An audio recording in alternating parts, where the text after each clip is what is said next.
It took me an embarrassing amount of time to realize that this song, The rich and famous get away with murder, is from the Death Note musical. I think part of the reason is because the idea, the premise alone of Death Note having a musical just sounds absolutely absurd, insane. But do you wanna know what the craziest part about all of this is?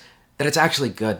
Hi guys, I'm Bayfond, and you might know me from being a weeb that likes to talk about a bunch of anime. But something you don't know about me is that I'm an avid fan of musical theater, or theater in general. Anything from The Comet of 1812 to Hades Town, anything from Hello Dolly to Heathers. I eat that shit up. I love it so much that at one point I considered making this channel about musicals and not about anime. But this is one of those few times where both of my interests are met with one single thing. And I want to talk about it because there's a lot of interesting, goofy, weird stuff that just goes along with this that makes it just so interesting. Like for starters, just to jump in here, this play was written completely in English back in 2014, had a whole cast recording and everything, but it was never performed. The first time that this play debuted was at Nasai Theater in Japan, in Japanese, fully translated. Only now has it been announced that there's gonna be a production done in English in London in 2023. And in my opinion, that just sounds completely bonkers because I would have assumed that this play was written and performed in Japanese first and then translated to English later. But guess it wasn't the case here. And what makes things funnier is if they did use that original English cast for a full-on performance of this, you would have been seeing this motherfucker from Supergirl as Light Yagami. Yeah, his voice is fantastic. once they feel the power of the hurricane.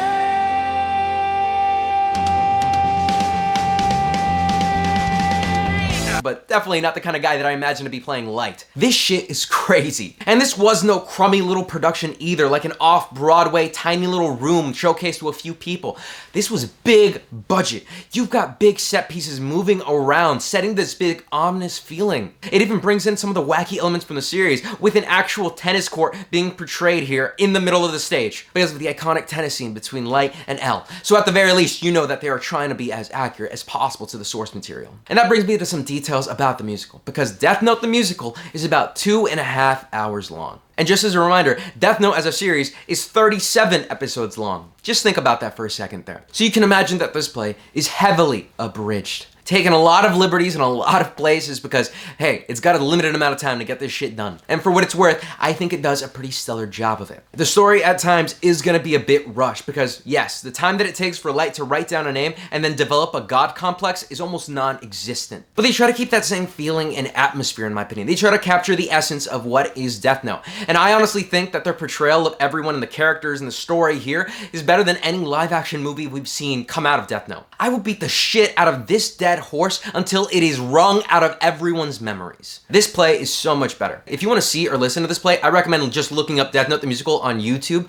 because it shows up everywhere and it's actually fucking fantastic. It's great. And looking at all these different versions, I'm always so dumbfounded at how perfectly they capture the essence of L. They've got his mannerisms, his looks, everything down. It's really impressive here. But the character that I think is the most different from the original counterpart is gonna be Ryuk. How in the series and in the manga, he's more muted. He's just kind of like a presence that's kind of disturbing, but he doesn't really have an attitude that's like an asshole or menacing or anything like that, other than being creepy and being someone that just wants to enjoy himself.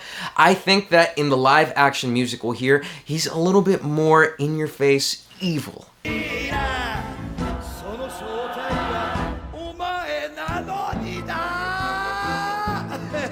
There's this kind of darkness from him and the actors and how they move and how they portray him. But that's also something that comes with musical theater. A lot of people try to express themselves a lot more with their movement. So that sensation that the original Ryuk would give you isn't gonna be a one-to-one portrayal here. And regardless of this short runtime, they actually nail quite a lot of plot beats here. Slight spoilers for a show that came out in 2007, but if you haven't watched it, that's your own fault here. Since this musical is an abridged version of the anime and the manga, it has to do its own thing. It can't fully adapt everything from the 37 episodes or 12 volumes. So the musical actually ends at the end of L's arc. So we don't get to see the successors or anything like that because the story has a definitive ending. And I know there's quite a few people out there that actually prefer the story to be this way. They didn't like it continuing after L dies. And I get it, because I also think that the strongest moments of Death Note are between Light and L's rivalry. There's very few people as evenly matched in anime as these two characters, and it's always great to see, no matter which format you're watching it in. And the showrunners of this musical understood that. So instead of bloating this up with unnecessary characters and arcs, they trim the fat down and they just make it to one concise story. So instead of this story ending in a warehouse, the story ends in a showdown between Light and L. And all the twists and turns that happen are very much in the vein of Death Note as a series. The creators of this musical knew what they were doing because they know exactly what makes Death Note special. In the perspective of viewing this as a good or bad adaptation, it successfully made it as one of the better adaptations that I've seen.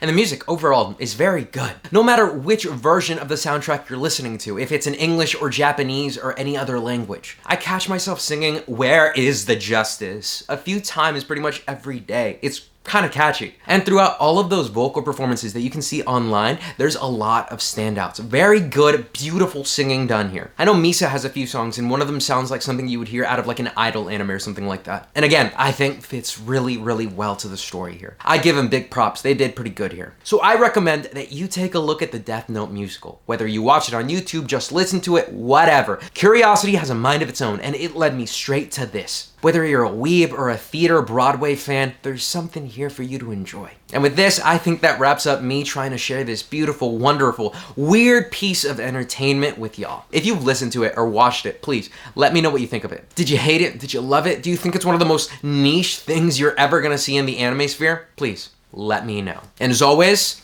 I was Bayfond. So I'll see you guys next time. Peace.